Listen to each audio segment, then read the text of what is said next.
Excuse me.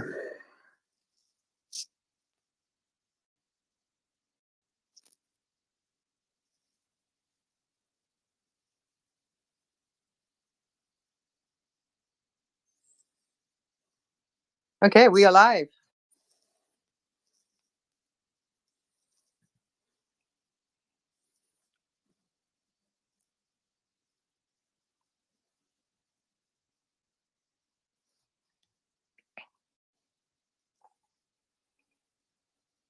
It's a very bad delay, but that's the way it is. Hey, Debbie, how are you? My good friend and my old co-host of Social Chats. She's in the space. And also Emily. Welcome, Emily. Mic is yours, Brent. Well, I'd like to first welcome my co-host Tonya Scholz to this space, who always co-hosts my shows for me and sponsors my shows for me, which I truly appreciate. And today I'm so looking forward to this conversation with Eric about his book, about his father's journey in Vietnam. Can you tell our listeners a little bit about yourself, Eric? Hello, everyone. Hi, it's Eric Reguly here.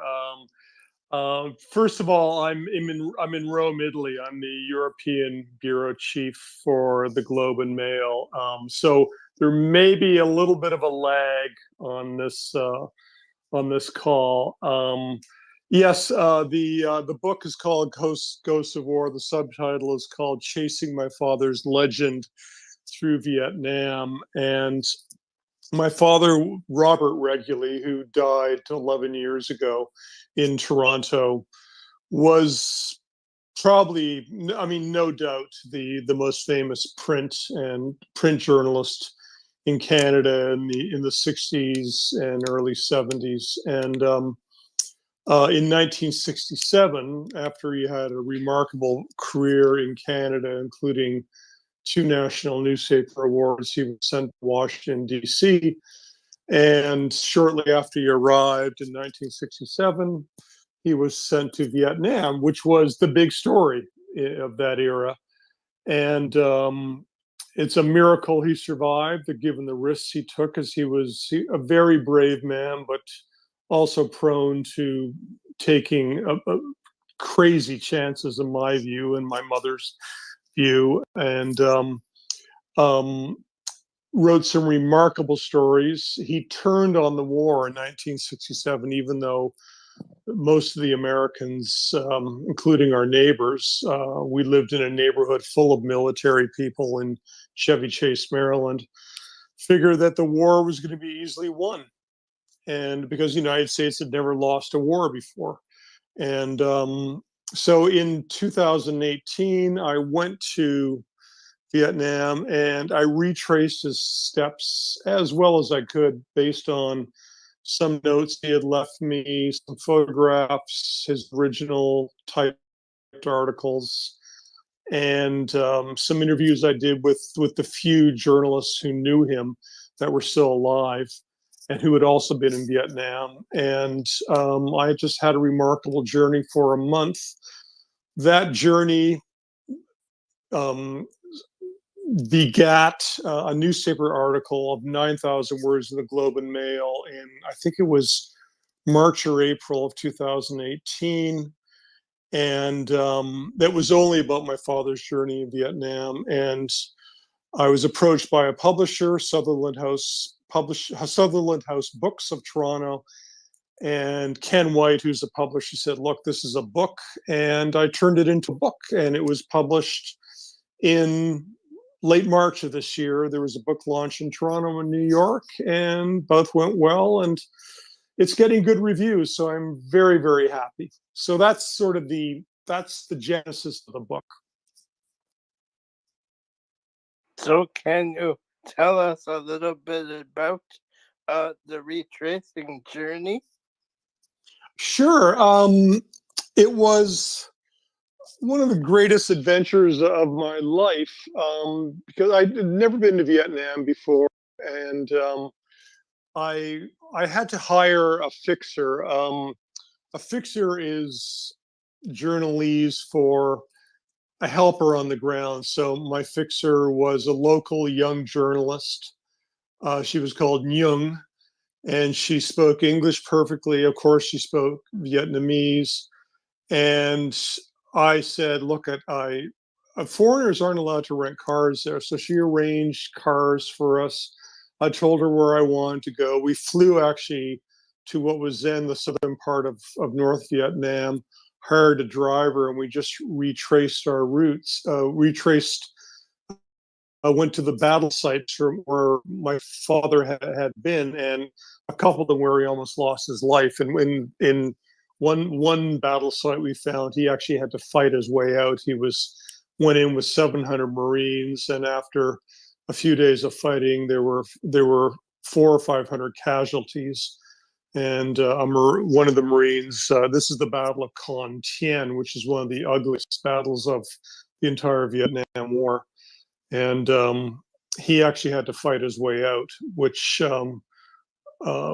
because the Marines could no longer protect him or themselves, they handed him an M16 automatic rifle, 2 grenades, and a bag of marijuana and a shovel, and he had to dig a foxhole, and he had to fight his way out.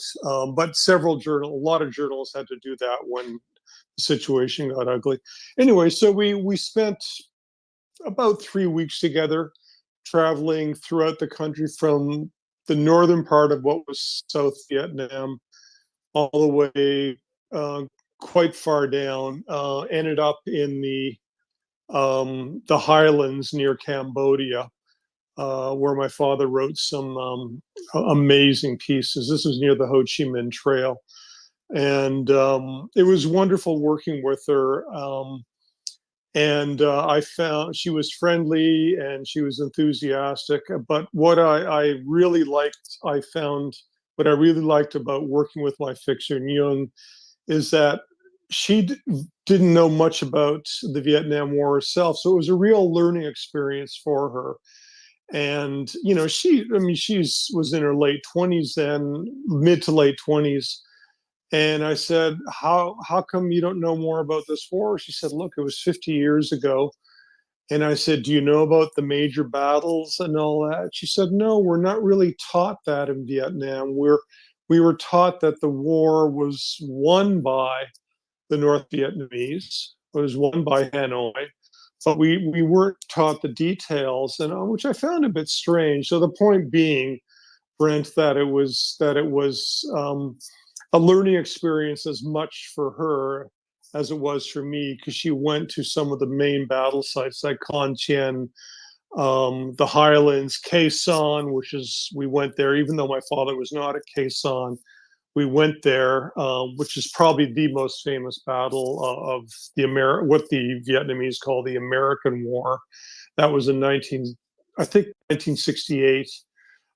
We went to Hue together, where my father was. That's the old imperial capital.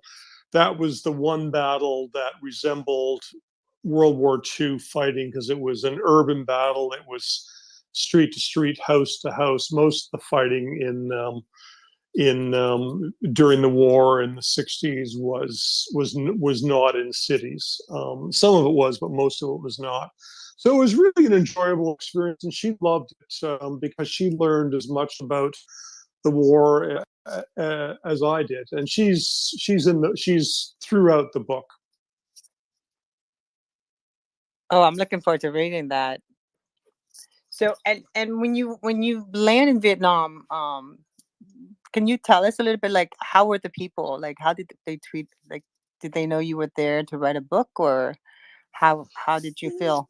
Well, I wasn't there to write a book at first. The book came, years later. I was there to write a newspaper article. The Globe and Mail paid for this trip, sent me there, and I profusely thank the Globe and Mail for that, because it was a long shot.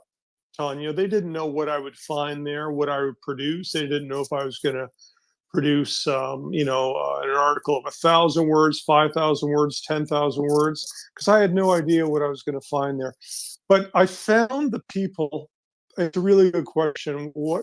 How did the Vietnamese treat me? I was worried about that at first because I'm 6'5". I talk like an American. I look like an American, and I actually grew up in the United States, so I don't think my accent's quite Canadian. And I was worried that the Vietnamese I met, especially the older Vietnamese, would consider me an ugly, hostile American. I mean, a representative of the country that completely destroyed them. Something like 2 million there's no accurate number, but something like 2 million, maybe even more Vietnamese were killed in North and South Vietnam, which is, a horrific number. But I was pleasantly surprised because everyone treated me was very friendly, with grace, with humor, very welcoming. I met a former Viet Cong fighter. I didn't actually put him in the book, but I think he's in the original article. I met him near in the northern part of what was then South Vietnam, what was near the old demilitarized zone, which is the strip of land that divided North and South Vietnam. And his entire unit was wiped out by the Americans. He was one of the few survivors, and he was very, very friendly to me. And it's strange because I live in Europe. I lived in Europe now for 15 years. So in Vietnam, there's very little evidence of the war left. You don't see it anywhere. There's very few monuments. There's no American tanks that are left as sort of monuments to the North Vietnamese victory. But in Europe, on the other hand, every town you go into, there's a monument to the World War I and World War II dead. And even though World War II ended in 1945, there are still memories passed down the generations. Like a lot of Europeans in France and Italy and Britain still dislike Germans because what the Germans did to their parents and grandparents. I never got that sense in Vietnam. It was a wonderful, wonderful experience. I just love the people there. Yeah, my mom has gone back quite a bit actually. Like it's like going home to the motherland.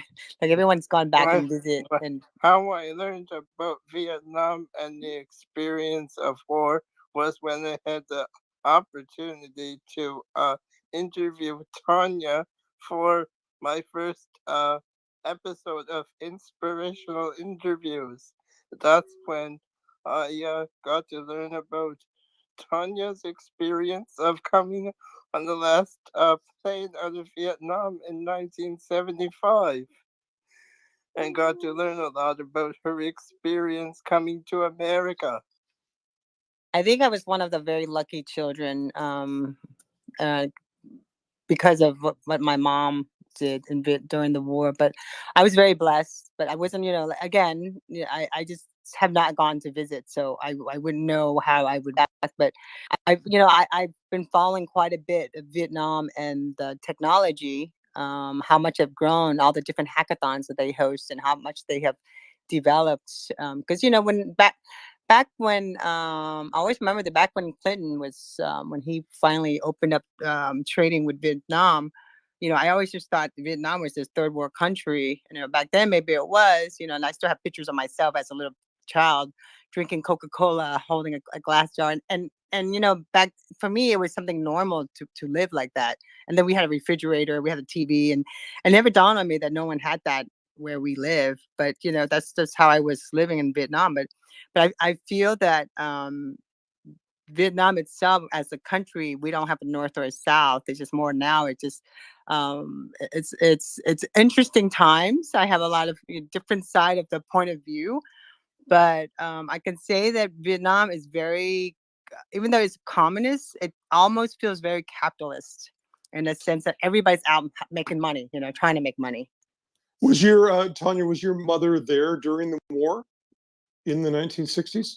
Yes, that's what I actually Yeah. made this comment to to Brent. I said, I wonder Eric's dad met my mom. Because where you're talking about, my mom would travel, and so she's like a secretary. She did some type of paperwork, but she has pictures of her. There's a military base somewhere near Da Nang, and then my mom Yes. was over there. Yeah. Yeah. So that's where she's. That's why she's a. I told you in a DM that she's a multiple myeloma survivor. She was exposed. She's, I think, 15 years now, and I think this show, because I have a lot of relatives in Vietnam, and so this is being streamed on my personal page, and I know when they saw the title, because I watch my website and I know where the traffic's coming from, so I get a lot of people from Vietnam watching my shows and stuff, or listening to my shows. So when I made the cover for this show, I purposely put the name of your book on, because I wanted people to see it and just just kind of like remember what it is. So when we talk about this, I'm hoping that more people can read it and understand more, because I think war does affect everybody. It affects everyone from from the family. And I love what you opened up with, being a 9-year-old young boy, jumping on your dad. Your dad was gone for 3 months, and jumping on, just so excited for him to come home. And he was, I guess he punched you in the chest. Is that how I remember? I was reading. And yeah, I mean, that's how I open the book. I mean, it was, you got to realize, well, of course you would realize that back then there was no internet, there were no mobile phones. It was impossible for my father to phone home from Vietnam. He was out in combat zones almost the entire time. We would get the odd telex from him, but so when my father was in Vietnam for those 3 months in mid 1967, when I and my sisters were just little kids, my mother was going through absolute hell. She didn't know if her husband was alive, and because she had no way of reaching him, and he had no way of reaching us. So imagine living that way, and she only knew he was alive when she saw his byline in the Toronto Star newspaper. But even then, she didn't really know he was alive, because the story could have been written 2 days before or a day before, because you could not just press a button on a computer and the story instantly appears, in the Toronto Star newsroom. The story had to be flown out from a combat zone to a military base and retyped into a telex machine, and it was like only a few words a minute. It could literally take a couple days to send a story, which I explain in the book. Anyway, the point being, I'm digressing a bit here, Tonya and Brent, but the point being, when he came back, we were so thrilled, because most of the time he was in Vietnam, we didn't know whether he was alive or dead. We just didn't know.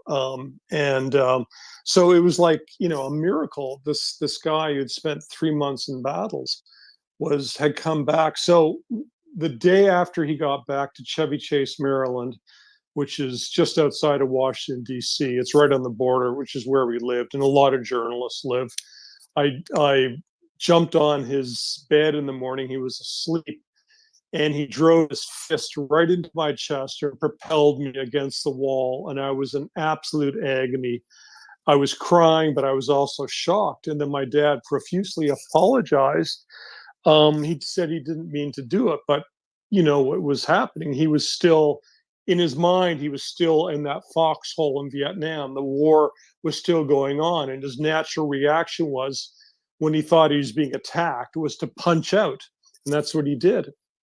So it was a form of what they called back then shell shock, which is now what we call PTSD, post-traumatic stress disorder.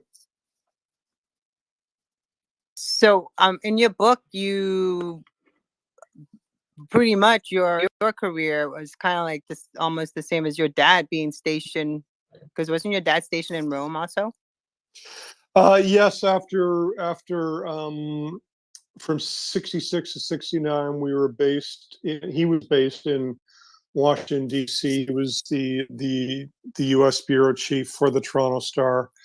And then he was sent to open the Rome bureau in late 69 through 1972. But again, Vietnam was only one of 4 wars he covered. And, actually my book, Ghosts of War, if you look at the cover, it seems like the whole book's about Vietnam. In fact, it's maybe a quarter or a third of it's from Vietnam. The other parts of the book are the wars he covered when he moved to Rome. So it'd be the Middle East, the Biafran War, which was the civil war in Nigeria, 69-70.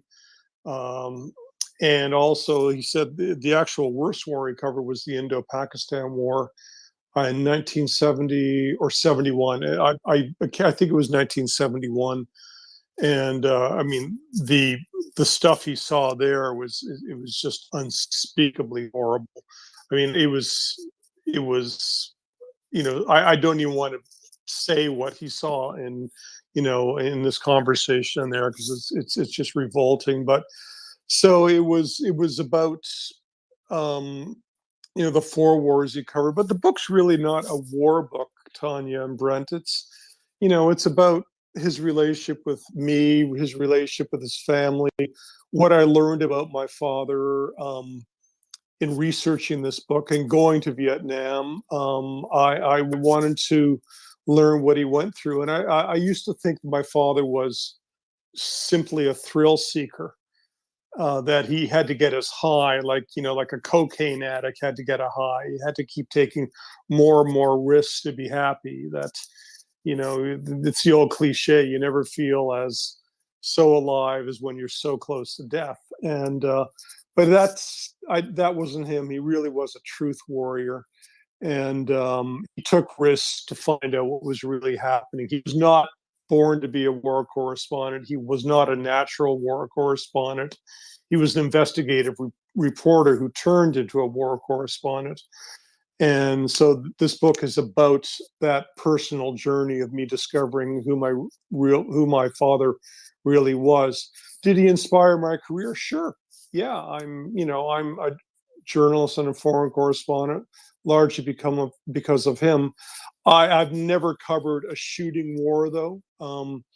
I might be going into Ukraine later this year. I've been in dangerous situations many times, in riots, in the Arab Spring in Tunisia. I've some terrible moments, but not actually in a war like my father covered. So, yes, he's totally inspired me, and I'm just lucky and blessed to have been a foreign correspondent as well, because there's not many of us left this industry.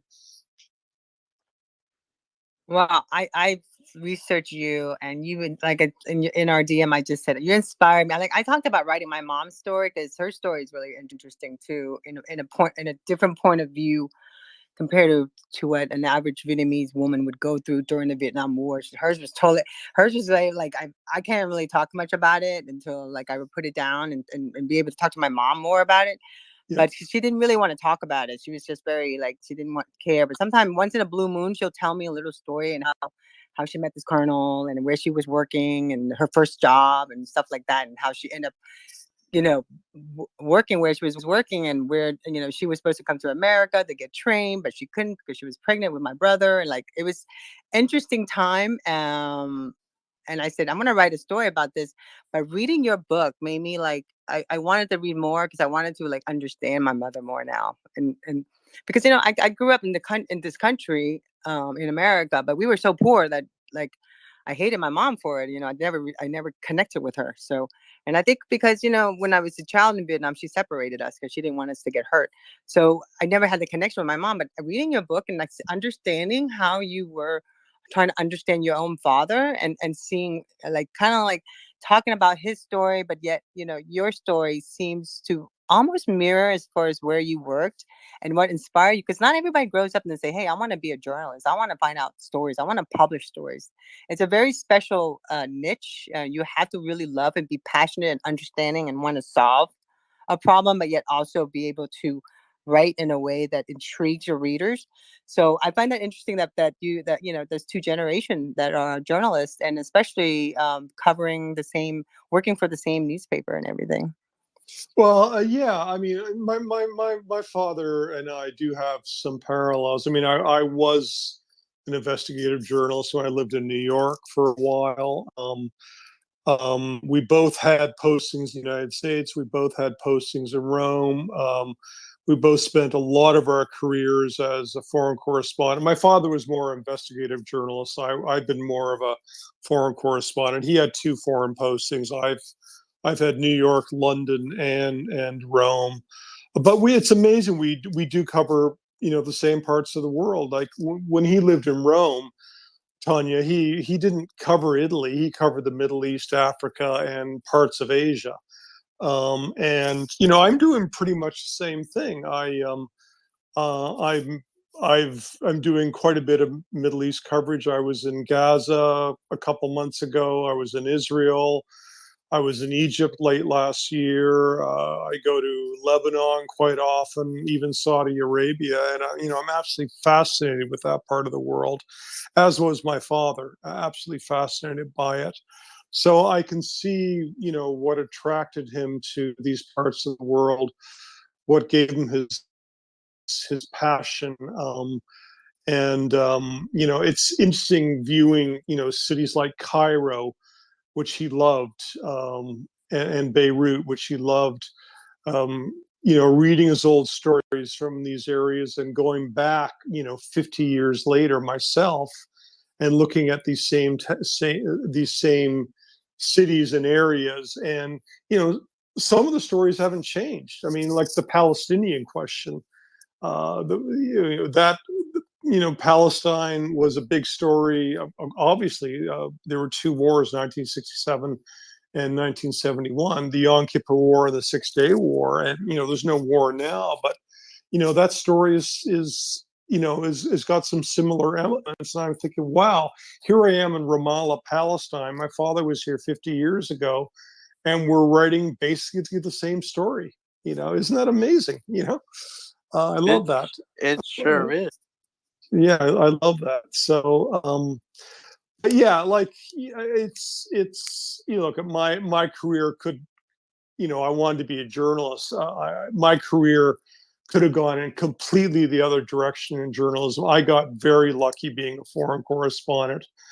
Everyone wants to be a foreign correspondent. It's very hard to become a foreign correspondent now because very few newspapers have foreign correspondents anymore. I mean, I think the Toronto Star has one now, which is Washington, D.C. The Globe has 7 or 8 foreign correspondents. CBC has staff foreign correspondents, but there's not many of us left. Even the big American papers have cut back a lot. And there was an era when even medium-sized American papers had foreign correspondents, but not anymore. It's that era is gone. So I feel very lucky to be a foreign correspondent. As Tonya knows this already, she's seen my amazing journey of everything that I've gone on to, and now part of the journalism world, and Tonya and with her press pass and all that stuff, and Tonya knows how amazing the journey is for me. Yes, Good. I've literally watched you like blossom. That's all I can say. I just remember and I always feel like, Brent is the perfect example to show that if you really believe and you love what you want to do and you know what you want to do, you can do it. Just as long as you have some good people around you and just keep going. And we talk a lot. We DM. We spend a lot of time together, online and also offline. We'll be talking. But I always tell him, write it from your heart. Like you told me, Eric, on a DM. You said, you're gonna write your mom's book. Make sure you write it and you really write from your heart. And I think when you do something and you have a connection to it and you write it, your readers can feel it, And actually, like reading I'm really serious, Eric. You inspired me more than you can imagine. I saw your book and I wasn't much about it. And then when I started researching you this weekend and I looked at the video, I think the video of you talking where you were standing, where your dad was, you were showing, the one side's north and one side is south, the river right there. I think that gave me I don't know, it gave me chills for a second there. And for me, I was a little child, but I still, like I told you, I want to get hypnotized. I can kind of remember a little bit further. And because things like that can also affect a person as they grow older, and that's why I think with your father coming back from Vietnam, I think it affected you. But Eric, let me ask you something. When Sure. growing up, were you because since your father was such the old way of he didn't want to show his emotion, even though he was suffering, he didn't show anything.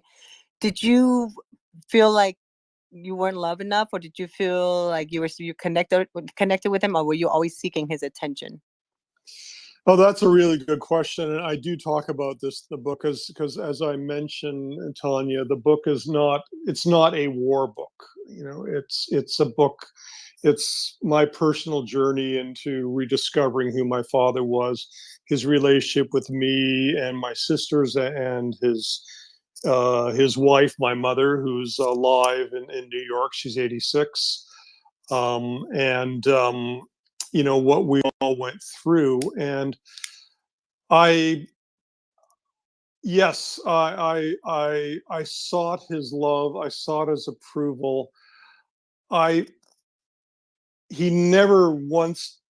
I told him I loved him all the time because I had huge respect for him. Even though he was not a great father. I mean, he was always gone, and when he was home, he was still working or drinking with his friends or making contacts or drinking, with his buddies. He certainly wasn't changing diapers or cooking or doing the laundry, none of that stuff. I don't remember him once going to a school event. He took me to pee-wee hockey. That's all I remember. But no, he wasn't really engaged in our lives in the way modern fathers are, and he certainly was not engaged in our lives in the way my mother was. And I have trouble reconciling that. And he never once told me he loved me. And my mother said he did love me, but I never heard that from him. And that bothers me to this day. I'm not a young man anymore. I mean, I'm 60, and it bothers to me to that day. I mean, did my father really love me? Well, my mother said yes, he did, but I never heard that from him. So, I have not been able to answer the question why he never could tell us that he loved us. I think it was partly the era. I mean, back then in the 50s and 60s, the men did not like showing emotions. It was considered a weakness. It was like the Mad Men era, the TV series. It was hard drinking, hard smoking, socializing, and it was considered, for a man in that era, it was not considered masculine or manly to show your emotions. And I think that was part of it. But there's something else going on, which I haven't quite put my finger on, about his inability to show his emotions with his family. But I think it helped him. Can you imagine? I mean, my father saw a lot of death. He saw a lot of violent death because he was brave. He got right close to the action. He should have been killed in each of these 4 wars he covered, dozens of times over. He had to fight his way out of a couple battles in Vietnam. He almost got executed in the Middle East when he was when he was mistaken for a spy. At one point in southern Lebanon, he was mistaken for an Israeli spy, and it's in my book. There was a gun held to his head for like 12 hours, and he thought for sure he was going to be executed. But that ability to see death and then a minute later write a story. I mean, that I guess was an asset in that era, because I don't know if I could have done the same. If I saw kids being blown away in Vietnam, or in Biafra, children starving to death. I mean, hundreds of thousands of kids starved to death in Biafra, in the late 60s, early 70s, in the Nigerian Civil War. Could I have then gone, and just pulled out my typewriter and written a perfectly lucid story? I don't think I could have done that, but my father could have. So I'm saying, his reluctance to show emotion probably helped him in these very violent situations, because he didn't get overwhelmed with emotion on what he saw. I don't know if I'm making sense there. Oh, I do. My mom was the same way. My mom, I don't think she ever told me she loved me when I was a child. I really had issues growing up because we couldn't connect because I was the oldest, so I had to like take care of my siblings. There was, like there's my cousin and my brother and stuff, but I had to take care of them. But my mom she would never like everything she's gone through. She never taught, like, I don't know anything at all until just recently she's starting to share. And you know how long ago that was? I mean, all my life, I was 8 years old when I came over here. And I always seek for her approval because she never told me. She never told me if I think it took her, like, I think in my mid 40s, she finally said that she was happy that what I was in the direction I was going with my career. But then about 4 or 5 years ago, she apologized to me for not being, I'm actually tearing up talking about this because I understand what you're saying, because my mom is the same way. She never told me and that she loved me until like probably 4 or 5 years ago. Wow, that's an amazing story. Tonya, you have to get her story. My mother, who lives in Toronto, she doesn't like. I mean, I had to talk to her about the book, but she didn't like being interviewed by me, so I had to do it sort of sneakily. I just had to get her relaxed, not have a notebook handy, and just sort of talk and let it flow. But I couldn't sort of rapid fire, machine gun approach questions, because that got her, she didn't react well to that. So I'm sure there are ways you can get this story out of your mother. Maybe it's, you just got to spend time with her and just let her sort of let her bleed it out.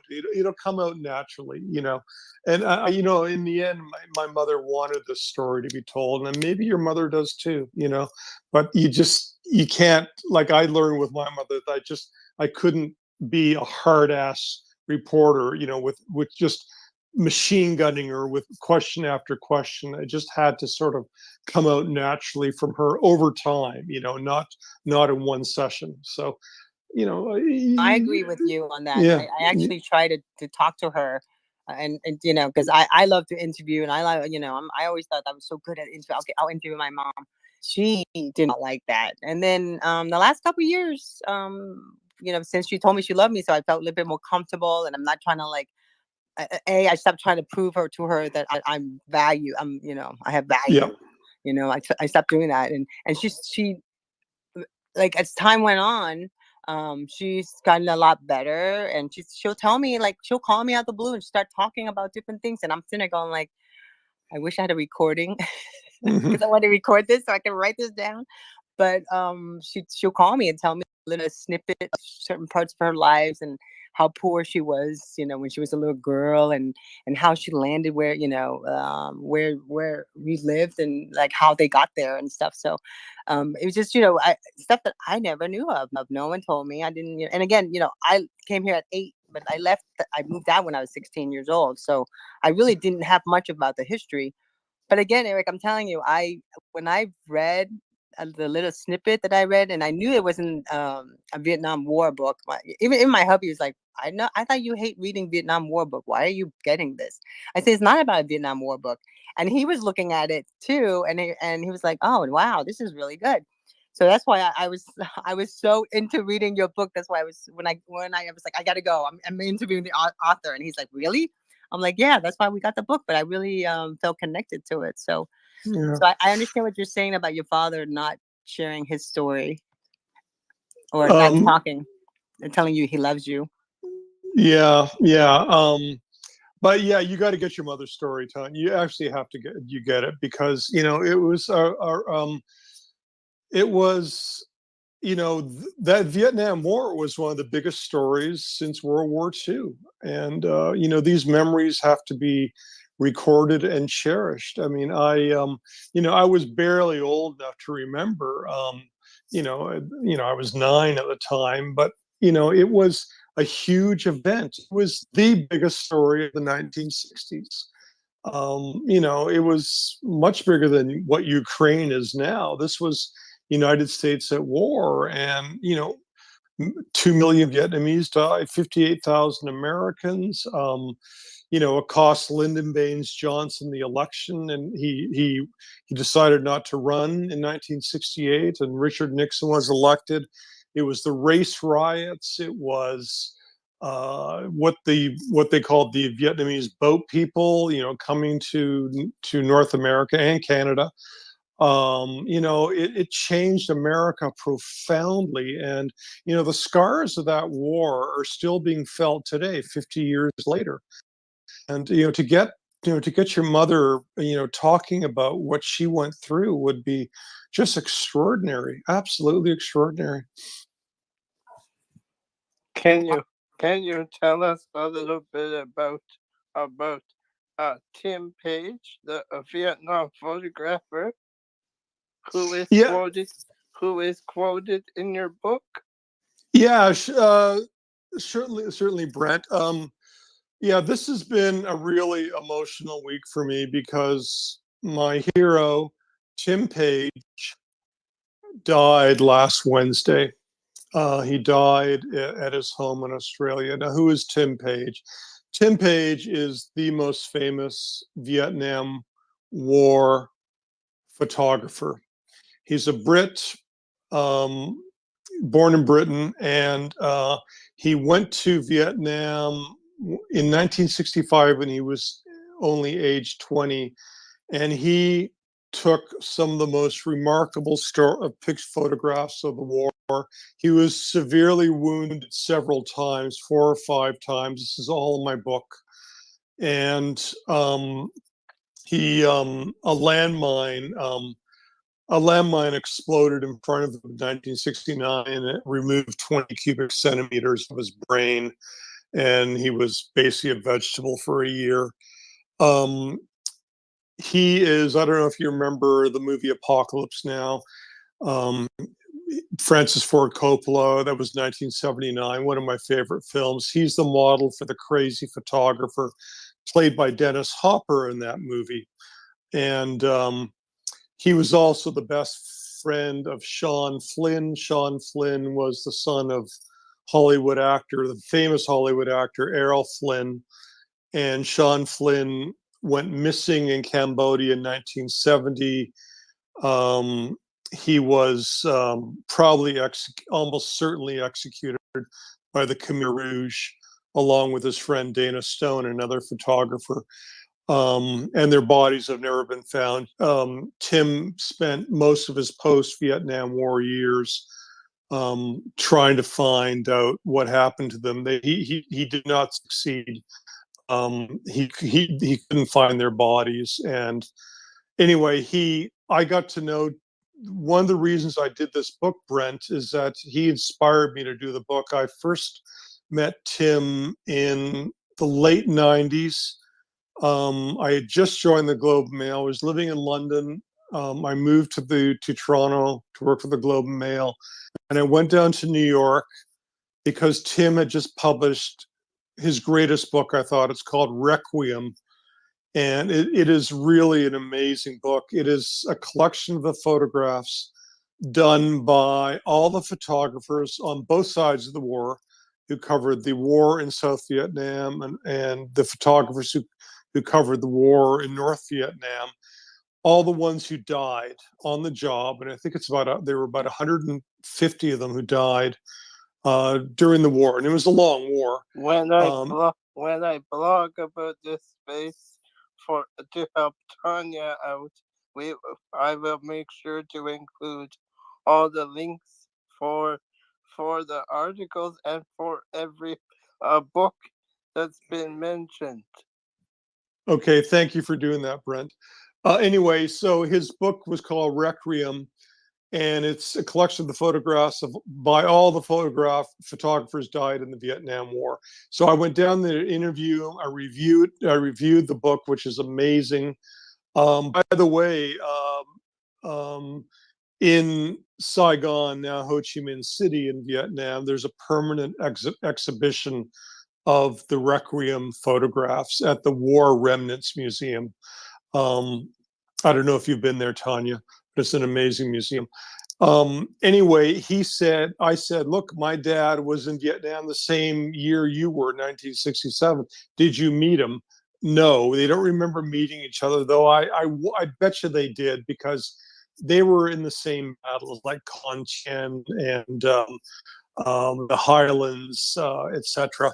And he said, Eric, you have to go to Vietnam to retrace your father's footsteps.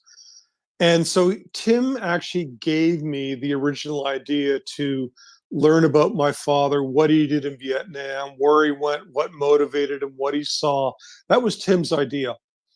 And we kept in contact on and off over the years. When I was writing my book, I interviewed Tim a few times by Zoom, and I was going to go to Australia about a month ago when we learned he was dying of cancer to do the last interviews with him to tell his story. And I was in Toronto last week, and I was going to fly directly from Toronto to Sydney. His partner, Marianne, phoned me up and said, Eric, he's only got hours or days left. Don't come. So he died. He declined much faster than we thought. It broke my heart. He died last Wednesday, which is why I'm back in Rome and not in Australia interviewing Tim Page. But last week, I wrote a long remembrance, which I sent to Brent, and an obituary, which I also sent to Brent in the Globe and Mail. And my heart broke last week because he really was, my two journalistic heroes of my life were my father and Tim Page. And I'm so sorry I was not there to say goodbye to him. And I was so sorry I was not there to tell his story. So it's been a rough week for me.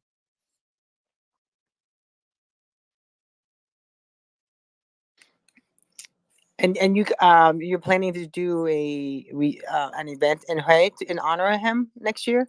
You had mentioned it to me. Yeah, we're just discussing this informally now. There's a photographer who was very close to Tim in who lives in Australia, and who was going through his archive of hundreds of thousands of photographs, most of them black and white.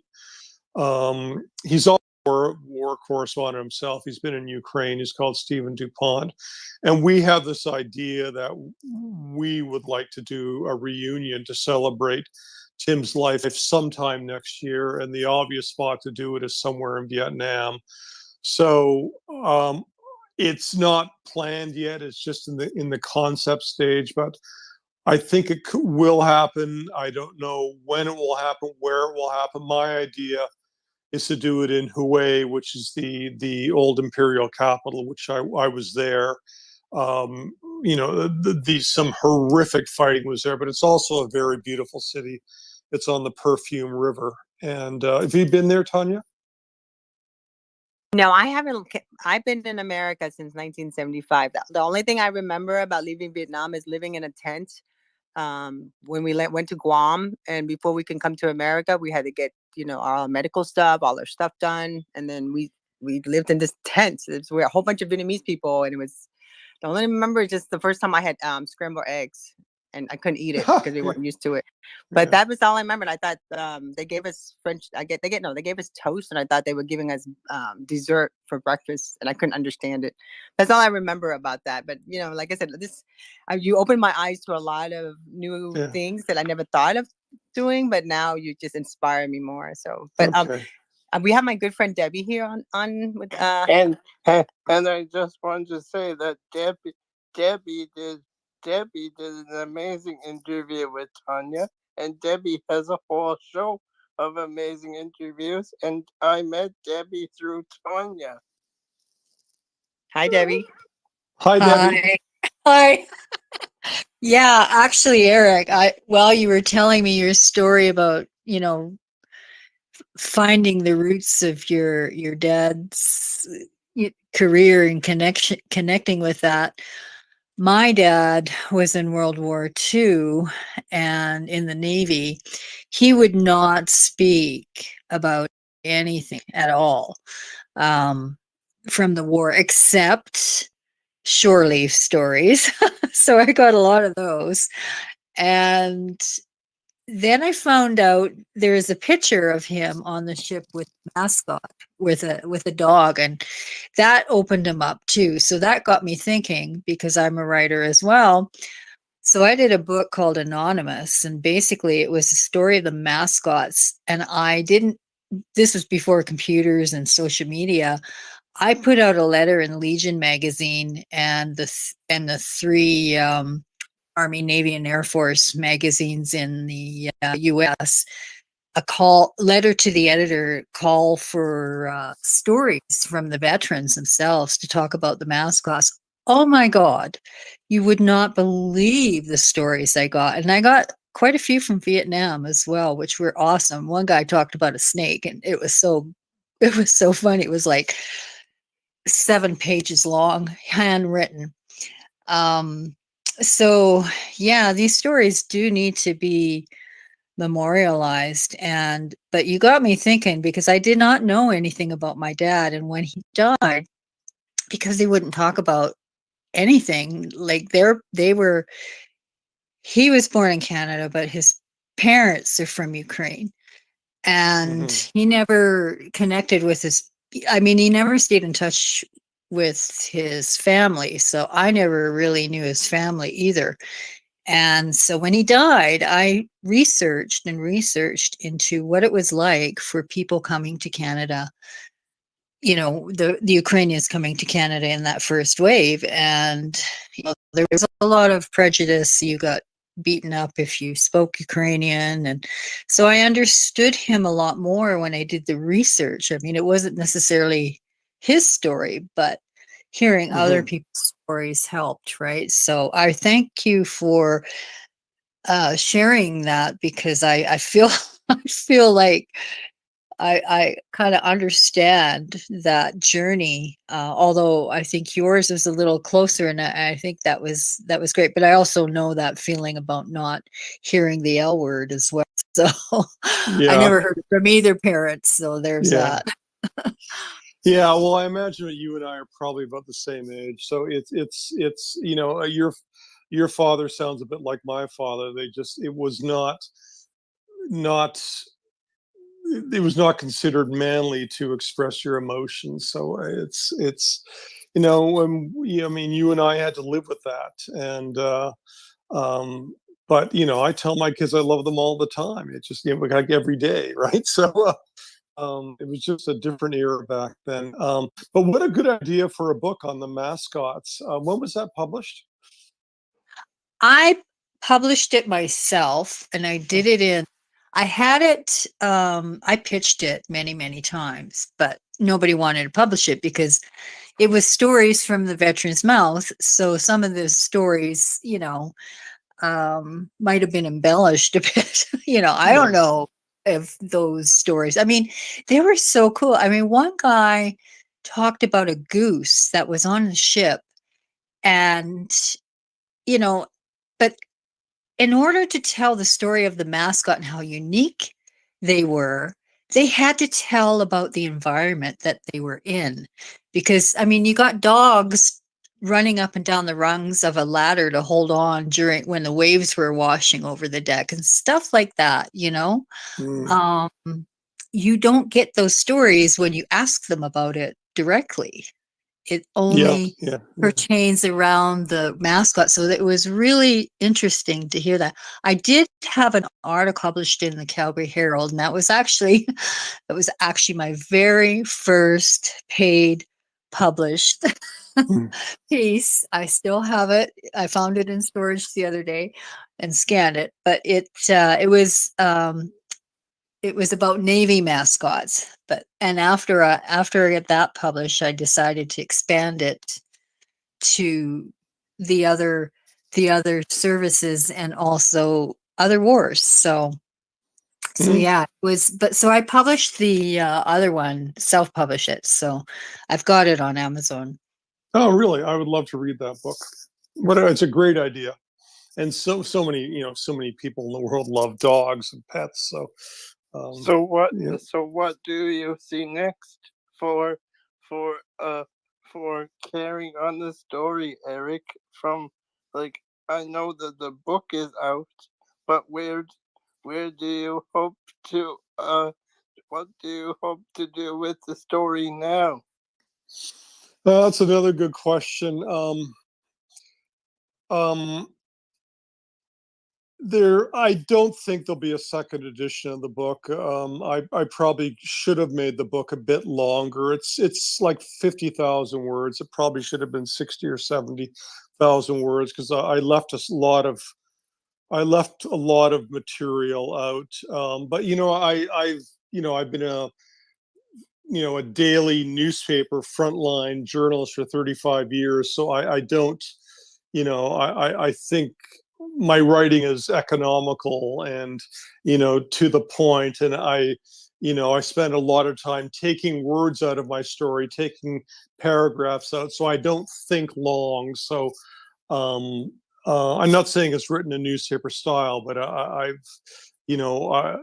naturally wrote a short book, because I have a low attention span. I just most of my readers and young people have very short attention spans. So I don't think there'll be a second edition of the book. I think I'm sort of done with this book. I would have liked to have written a book on Tim Page, but he's gone now, and to do a book on Tim Page without spending several weeks with him to get his voice would be hard. I'm not ruling it out, though. There may be a way of doing a hybrid book where it's part biography and a lot of photographs. I mean, most of his photographs have never been published. There's hundreds of thousands of unpublished photographs. They're all sitting in an archive in his garden, in a separate building in his garden in New South Wales, Australia. So I mean, that's an idea. I don't know. I haven't thought about it yet. I mean, I'm still full-time staff correspondent with the Globe and Mail, and I've got a lot of stories I want to do that are not, Vietnam related at the moment. Like the European energy crisis, what's happening in the Middle East, Ukraine. There's. I feel like in the journalism world, there's a story to be covered each and every day. Yeah, there is, and I absolutely love my job. I mean, every day is an adventure. I'm doing a lot of traveling, and so yes, I will write another book. I hope to write another 2 books, or 3 or 10 or whatever. But when you're working flat out as a foreign correspondent, it's hard to find the time. I wrote this book, by the way, during the pandemic, and when I couldn't travel. And the pandemic was actually a blessing in disguise for me, because for about a year and a half, almost 2 years, I did not travel except in Italy. So I had a lot of free time to do other projects, which was, and the book came out of that. Can you, before we close down the space, can you tell our listeners where they can learn more, how they can get a hold of you if they want journalism tips or or book writing tips, or how to get a hold of yourself? Journalism tips. I don't know what you really mean by that. I mean, I firmly believe, Brent, that journalism cannot be taught, that you're either a journalist or not. I mean by that, you have to have the instincts. You have to be, you have to have you have to have a lot of energy. You have to have, mostly you have to have curiosity about a lot of things. You have to be skeptical. You have to be, hardworking. You have to be, demanding. You have to be ask a lot of questions. You have to know how to research. Curiosity would be the big one. I went to journalism school because I had to go to journalism school because that's how you got hired. Though I don't actually approve of journalism schools because I don't think, the skills of a good journalist are actually taught. I think they're innate or not. So that's one. I have a website. It's Eric, ERIC, Reguly, REGULY.com. You can order my book on the website. You can order, all the links are there, Amazon, Barnes and Noble, etc. I may do a book event in Toronto sometime later this year. But also you can reach me by email there. I'm happy to answer any questions from people who actually read my book, and Yeah. I'm flattered some people are, which is great. It's gotten really good reviews. I'm so happy. Any final thoughts for this space, Tonya? Well, I just get this, like, I'm like going, is this going to be like a Netflix special? I mean, like, your book is like, is it going to be, if they make it into a movie, would you agree to do it? Yeah, but of course. I mean, but I did not, Tonya, I did not write this with a movie in mind. I have not been approached by an agent to sell the movie. No one's offered to buy the movie rights. I sort of don't think it'll happen, but who knows? I don't know. But I certainly did not write this with a movie in mind at all. I just wanted to tell the truth about my father and my relationship with him. This book was written from the heart. It was a really emotional journey for me. It was a voyage of discovery for me. And it was not written it wasn't written for commercial reasons. I'm thrilled it's selling as well as it is, but that's not the reason I wrote the book. Thank you so much for being here. I really appreciate you taking the time to come share with us. Thanks for coming to share, Eric. And I was happy to come across you and and happy to bring you here to interview you. Any final thoughts, Debbie? I just very glad to hear this story. Now I got to go and look for the book. Thank you, Eric. Yeah.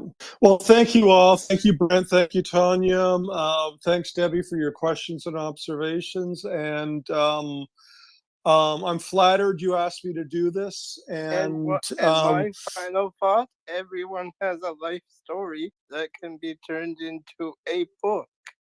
Maybe I think that's true. And Tonya, just to finish off, I hope you get your mother's story. Just get it going, because the Vietnam era is people are starting to forget about it now, and it's 50 years ago, and we're starting to lose that generation, just like we lost the old World War II soldiers, in previous decades. So just get it away. You won't regret it. Okay, thanks all. Thank you. Thank you, everybody, for being here. Bye. Thank you, everyone. Ciao, ciao. Bye-bye. Thanks, Tonya. My pleasure. Bye, everybody. Bye.